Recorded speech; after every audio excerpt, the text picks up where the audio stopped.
Turning Points USA is, of course, the right-wing youth outreach group. And Lauren Boebert did a recent TPUSA event on faith. This is going to be very intellectual. Let's see what she had to say. And one thing that I love, just an analogy, maybe it's true, maybe it's not, about the second coming of... I love it. I love that. One thing I have to say, maybe it's true, maybe it's not. Maybe I'm just making this up. All right, Lauren, hit us. What do you got? An analogy, maybe it's true, maybe it's not, about the second coming of Jesus. Yeah.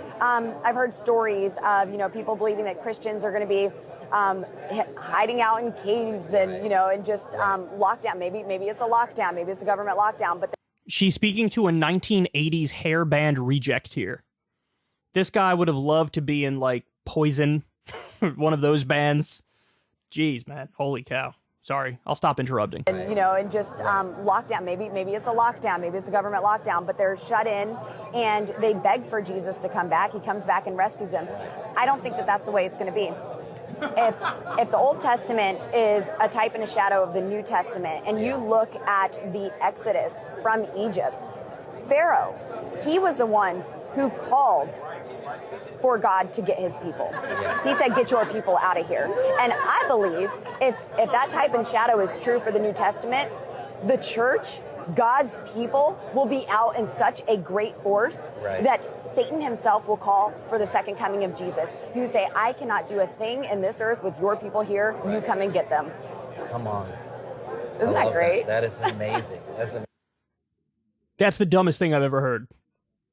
She gets so excited. Look at her face at the end. She acts like she just said, she just came up with some brilliant mathematical theorem or something. You say, I cannot do a thing in this earth with your people here. You come and get them. Wait for it.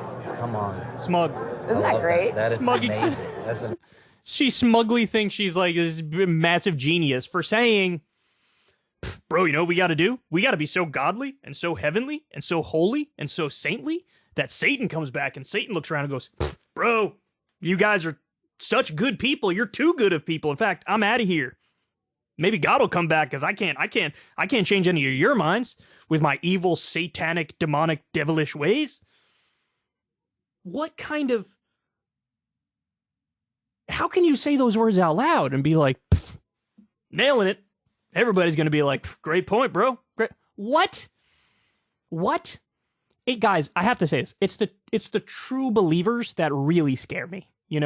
There's a lot of Christians out there and Muslims out there and Jews and Hindus and Buddhists or whatever. And they'll tell you, yeah, here's what our thing teaches. Here's the philosophy. But there's an undertone of do I believe this stuff is literal? No. It's yeah, this is how we were raised. This is what we thought. And, it is what it is type stuff. She seems like a true believer. She seems like this goofy scenario that she made up about Satan going, you guys are too holy, I'm out. That this is actually, that's how I think end times is going to happen. End times? We're talking about end times? End times. There's over 4,000 religions in existence. Lauren Boebert really thinks the one that she happened to be born in, it just happens to be factually correct and is really going to unfold in front of us? I don't know how anybody can think that. So you never spent a moment of your life questioning your own faith, questioning the propaganda that was pumped into your brain? God, look, and just give me a hint of agnosticism, and I respect you, right? There are plenty of religious people, I respect them. Hey, I happen to be Christian, I happen to be Muslim, whatever. It's cool. But there's a sense of yeah, this is just, we're choosing to believe this or act like this. There's no, I'm not proving anything. How can you even prove it? Just a little bit of humility, a little bit of agnosticism. It's not there. It's not there. She's got these crazy scenarios she's concocting about Satan coming back. Now, by the way, is Satan all red and muscular with the pointy tail and with the horns and Lauren Boebert, I want to come take you away, but you are too holy. I must run away because you're too good of a person. Is that how this goes down? Does hippie Jesus come down wearing his white gown that he always seems to be wearing, and he's all hippie vibed out and whatnot? We're talking about Jesus. By the way, if Lauren Boebert truly believes in Jesus, as it looks like she does, have you ever read anything the guy said? Have you read anything he said? The dude was deeply, deeply anti-rich. He was for the poor, for the downtrodden. He was a pacifist. Okay, the idea of turn the other cheek, just so everybody understands, the idea is, if you hit me on this cheek, I will present the other one, hit this one too, and I'm not going to fight back. He doesn't even believe in self-defense, right? And these people, like, they love, for example, Kyle Rittenhouse, who they said he fought back in self-defense. But the Jesus idea was pacifism. You know, don't fight back no matter what, because there's something inherently moral about nonviolence. There's a commitment as a matter of principle to nonviolence. She doesn't act out any of the things that she should, in theory, act out.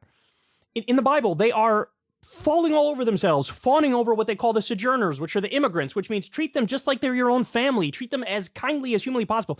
These people hate immigrants. And then there's the parts of the Bible they absolutely ignore. You know, it's an abomination to eat shrimp. Well, you know, does she eat shrimp? I don't know. She probably does. A lot of people who are Christian, they eat, I mean, in like the Catholic Italian culture, on Christmas Eve, you eat shrimp. You eat like a 7-course fish meal on Christmas Eve. It's like, did you guys even read the thing that you're, you know, saying that this is the basis of your life? I'm not even done yet. Hold on. It gets better. It gets better. So now Lauren Boebert brings up God in the context of her re-election. Oh boy. Oh boy, here we go. Loud. Totally. And then this one, it was just the Democrat and myself. He campaigned as a Republican. Right. The media allowed him to do that. They called him a conservative. Right. Just allowed him to define himself as that. It's bizarre. But I won again with 51% of the vote. It just took a lot longer to get there. But, you know, throughout all of this, I was telling you, you know, God was really pressing on my heart the story of Elijah. He said the true God will answer by fire. And those who worshipped Baal, they believed that Baal was the true God. And he said, Elijah said, prove it. If Baal is the true God, tell him to answer by fire. And they're calling for him, they're screaming, they're hollering, they're cutting themselves, they're acting a fool. You know, we've seen that like in 2020 riots and stuff. But their God didn't show up. Elijah was mocking them. Yeah. Well, maybe cry a little bit louder. Maybe he can't hear you. Maybe he's sleeping. Maybe he's on vacation. I love that so much. And then he went and he said, you know what? I'm going to do you one better. I don't want you to say that this is some kind of fluke, some sort of combustion that just happened. I'm going to drench the altar with fire or with water 3 times. 3 times he went and drenched the altar with fire and with water, and God still showed up by fire. And that's what he was showing me with this election. He said it may look impossible in the natural, that there will not be a victory. You may hear the voices, you may hear other people, but I am going to show up. And he did. So God showed up for her. God allowed her to win because she's a prophet for him. God doesn't give a, I can't curse because YouTube's cracking down. He doesn't give a rat's butt about you. Wow, that was lame. He doesn't. Does God care about the elections in Madagascar? What are his thoughts on the Prime Minister of New Zealand? What are you talking about?